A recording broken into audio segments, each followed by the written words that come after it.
बापू हे सगळं तुम्ही जे सांगताय की नाही, तुमचा जन्मच एका कलेसाठी झालाय असं माझं तर्क आहे.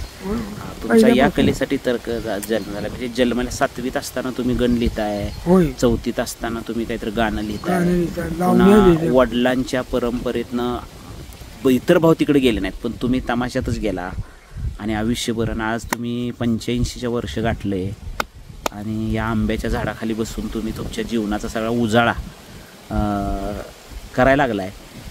खरोखर तुमच्या जीव वेगळंच तुमचं व्यक्तिमत्व आहे. असं आम्हाला इथं आम्ही 2-3 बसलेलो आहे. म्हणजे योगेश पाटील आहेत सावळचे, त्यानंतर बीडी चव्हाण सर आहेत. त्यांचं तर काय तुमच्यावर पुत्रवत म्हणजे मुला इतकं तुमच्या प्रेम आहे असं म्हणा. लक्षात मुलं तर आहेतच तुमची, पण बाहेरचा मुलगा जेवढा जवळीकतेनं मित्रत्वाच्या नात्यानं असतो, घरातली मुलं व्यापात असतील कदाचित, पण काय आहे म्हणजे हे तुम्हाला सांगू की माझ्याबद्दल दुसऱ्यांना काय वाटतंय तुम्ही कधी लक्षातच घेत नाही. त्यांच्या पण आपण आपली लेवल कधी सोडायची नाही. हां हां. आता एक उदाहरण तुम्हाला सांगतो. तो या किसन गुरुवाला भजनी केला त्यावेळेला, मग एक ताऱ्या भजनवाली 5-6 आपलं शेंडी बांधून या मारुतीच्या देवळात आलं. अरे मंडळाची मंडळी आली, त्यांच्या पोटा पाण्याचं काय. मी म्हणलं महाराज, म्हणलं तुमच्या पोटा पाण्या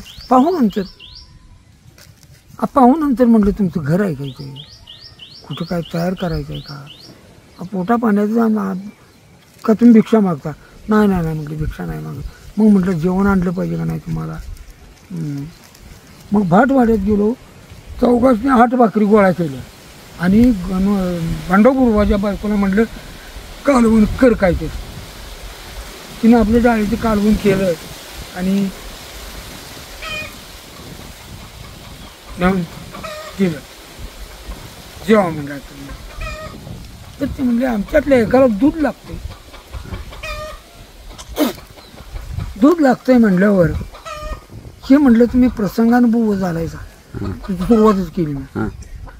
तुम्ही प्रसंगानुभव झालायचा, पोटाला मिळवून बाहेर पडल्याचा, जटा राखल्याचा, काही 1-2 गाणं येत असेल तेवढं म्हणताय. अभंग पोटासाठी करतायत, सगळी पोटासाठी करत असतात. मग थांबलो, 1 ताऱ्या काढा म्हटलं तुमचा. जेवण झालं मग त्यावेळेला ते अभंग म्हटलं बघा मी. मग त्याने सुरुवात केली. त्या एकीकडे फिरतोय, म्हणतोय एकीकडे. ही पोटासाठी झालेली फिरती. 2 पैसे मिळाले, तुम्ही त्याला पकडलं बरोबर. पकडलं.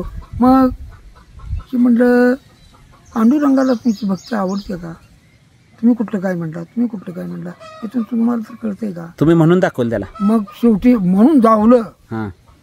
मग तर बंडुगुरु म्हणला माणूस असा आहे म्हणला, परोपकारी माणूस आहे तो, आणि गावात कोण असं उपाशी असले तर त्याला जे पोटाला घालणारा माणूस आहे. ते 2 म्हणजे डबाडी खपत नाही. मग त्यांचं गाण्याचा एक अभंग म्हणतो, त्या अभंगाप्रमाणे वागा. त्यांना काय सांगितलं, त्या अभंगाप्रमाणे वागा. मन नाही रे एकांत कसा पावन पंढरीनाथ, अर्थ नाही वेड्या या थोड्याशा जन्मात. क्या बात आहे. अर्थ नाही वेड्या या थोड्याशा जन्मात. अरे तू जन्माला आलायस, मरणाची वाट तुडवतोयस. या मरण जन्माच्या कालावधीत मधीच सीमा जी आहे, त्या सीमेत काय करायचे पुण्य कर. माझं म्हणून तू का बडबड, आता तुमच्या जवळ जायची तुमचं म्हणताय तुम्ही. माझं म्हणून तू का बडबडशी, थोड्याशा वाटेचा तू रे प्रवासी.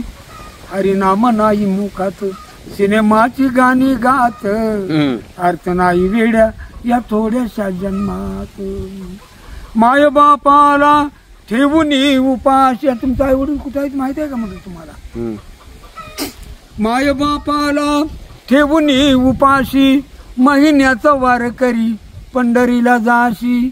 देव नाही रे पंढरीत, तो आहे आपल्या घरात, अर्थ नाही वेड्या या थोड्याशा जन्मात. नारळ फोडाया देवळात जाशी, पायतानासाठी मागत पहाशी. 3 रुपयाचा नारळ होईल, पण 150 रुपयाचं माझं पायतान कोणतं नाही. आता पायतानाचा उपकार तुझ्यावर किती, त्या देवाला जाऊन 3 रुपयाचा नारळ फोडायचा. नारळ फोडाया देवळात जाशी, पायतानासाठी मागच पहाशी. चित्त नाही रे देवळात, सारं बसलंय पायचा नात, अर्थ नाही वेड्या या थोड्याशा जन्मात. शाहीरनामा हरी भाट, अभिमान नको दाट, चालूया आता आपण सत्याची पाऊल वाट. सत्याची पाऊल वाट कुठं आहे बुवानो? माय बापाच्या सेवेत सदा गुंग राहू बहुजनात, अर्थ नाही वेड्या या थोड्याशा जन्मात. टाळ कुठून पितळ महाग करू नका, येण्याच्या तारा तोडून तारा इकत घेऊ नका. अंतकरणात भजन करा, ते भजन देवाला पाहू. तुम्ही आता भीक मागे गोसावायचं आहे, आता कळलं म्हटलं मला. तुझं भरलं अवधी उळ भरलं होतं त्यावेळेस. हा बरं, मला एक सांगा, आपण आतापर्यंत सगळं जे काही तुमचे एवढ्या लोकांच्या पर्यंत तुमची गाणी, अभंग, रचना सगळी पोचवली, त्याच्यात हा अभंग आलेला नाहीये का? आलेला नाही त्याच्यात, हा अभंग आलेला नाहीये, ही रचना नाही आली कुठे. हा हे आता तुम्हाला पंढरीचा पांडुरंग ती ते आहे की, पण हे आत्ता जो म्हटलेलं तुम्ही ती ज्या म्हणजे गोसावी तुम्हाला जे भेटलेले होते एकतारीवाले, त्याला उत्तर देताना हे तुम्ही जे म्हटला ते नवीनच वेगळं मला वाटतंय, आहे की नाही? नवीन म्हणजे आता आठवली ती, म्हणजे त्या गोसाव्यावरनं आठवलं. म्हणजे ध्यानात आलं तरी आणि एखादं चरण चुकलं असेल. नाही असू दे की तुम्ही तुमच्या स्वतःच्या आयुष्यामध्ये लोकांना जी मदत केलेली आहे किंवा स्वतःच्या आयुष्यामध्ये लोकांच्यापर्यंत जे पोचलाय किंवा ज्या आठवणी आयुष्यात, तुमचा शब्द न शब्द बापू आयुष्यात सगळ्यात खूप महत्त्वाचा आहे हो. आणि ही सगळी देवी देणगी असं मला वाटतं. पांडुरंगाची कृपा ते आपण म्हणायचं नाही. हां त्याची कृपा आहे. हो हो ते असेल किंवा नसेल त्याला काय आहेच म्हणून कसं चालायचं. हे होते शाहीरराम हरिभाट, मराठी तमाशा परंपरेतले खूप मोठे शाहीर, आणि बसल्या बसल्या सहज गप्पा आमच्याशी आता मारलेले आहेत. ह्याला साक्षी आहेत बी.डी. चव्हाण सर आणि योगेश पाटील 2 मिनिट गेलेले आहेत तिकडं. तर खूप सुंदर.